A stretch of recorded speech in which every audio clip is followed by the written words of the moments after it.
मैं मंजू दुधियाल और आप सभी का स्वागत है खबर में। देखिए, अगर हम आपसे भी पूछें तो क्या आपको नहीं लगता कि दूसरी लहर के दौरान, कोरोना की दूसरी लहर के दौरान जो प्राइवेट हॉस्पिटल थे उन्होंने सबसे ज्यादा पैसा कमाया, या ये बोल सकते हैं कि हॉस्पिटल पैसे कमाने वाली मशीन नहीं बन गई? सवाल है, ये हमने सिर्फ आपसे क्वेश्चन किया है, क्योंकि सुप्रीम कोर्ट ने अब साफ कहा है कि प्राइवेट हॉस्पिटल सिर्फ पैसा कमाने वाली मशीन बन के रह गए हैं। ऐसे अस्पतालों को बंद कर देना चाहिए। हालांकि सुप्रीम कोर्ट ने और क्या क्या फैसले सुनाए और किस तरीके से प्राइवेट हॉस्पिटलों को लताड़ा, वो हम आपको दिखाएंगे। लेकिन उससे पहले आपसे अनुरोध करेंगे, इस वीडियो को ज्यादा से ज्यादा शेयर कीजिए और साथ ही अपनी राय हमारे कमेंट बॉक्स में लिखना ना भूलिएगा। देखिए पूरी रिपोर्ट।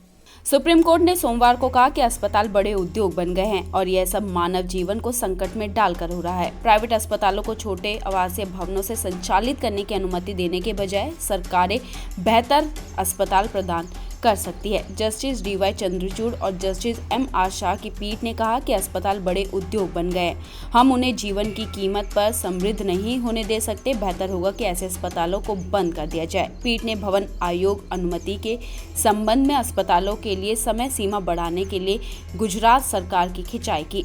दरअसल सुप्रीम कोर्ट गुजरात के अस्पतालों में आगजनी के मामले पर सुनवाई कर रहा था। अदालत ने भवन उपयोग अनुमति के संबंध में अस्पतालों के लिए समय सीमा जून 2022 तक बढ़ाने को लेकर गुजरात सरकार की जमकर खिंचाई की।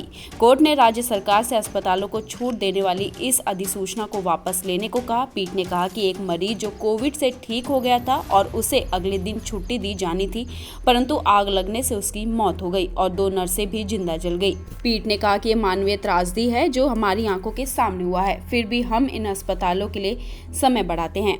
कोर्ट ने कहा कि अस्पताल एक रियल एस्टेट उद्योग बन गया है और संकट में मरीजों को सहायता प्रदान करने के बजाय वो व्यापक रूप से महसूस किया गया है कि वो पैसे कमाने की मशीन बन गया है। जज चंद्रचूड़ ने सॉलिसिटर जनरल तुषार मेहता से कहा कि नर्सिंग होम की खामियों को माफ करने का कोई मतलब नहीं है। एक सरकारी अधिसूचना का उल्लेख करते हुए अस्पतालों को जून 2022 तक गाइडलाइन का पालन नहीं करना है। पीठ ने कहा, जब एक बार परमादेश जारी कर दिया गया हो तो उसे इस तरह की एक कार्यकारी अधिसूचना द्वारा ओवरराइड नहीं किया जा सकता। आपका कहना है कि अस्पतालों को जून 2022 तक आदेश का पालन नहीं करना है और अब तक लोग मरते और जलते रहेंगे।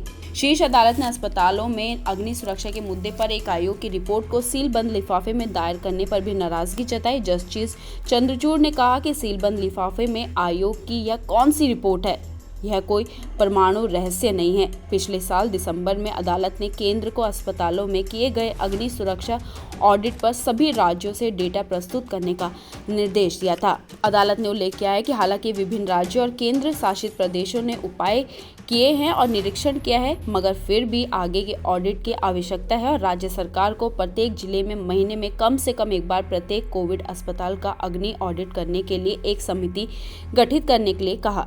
पीठ ने मामले को 2 सप्ताह बाद आगे की सुनवाई के लिए सूचीबद्ध किया है। न्यायालय राजकोट और अहमदाबाद में हुई आगजनी की घटनाओं के बाद देश भर के कोविड-19 अस्पतालों में आग की त्रासदियों से संबंधित एक स्वयं संज्ञान मामले की सुनवाई कर रहा था। खबर के लिए ब्यूरो रिपोर्ट।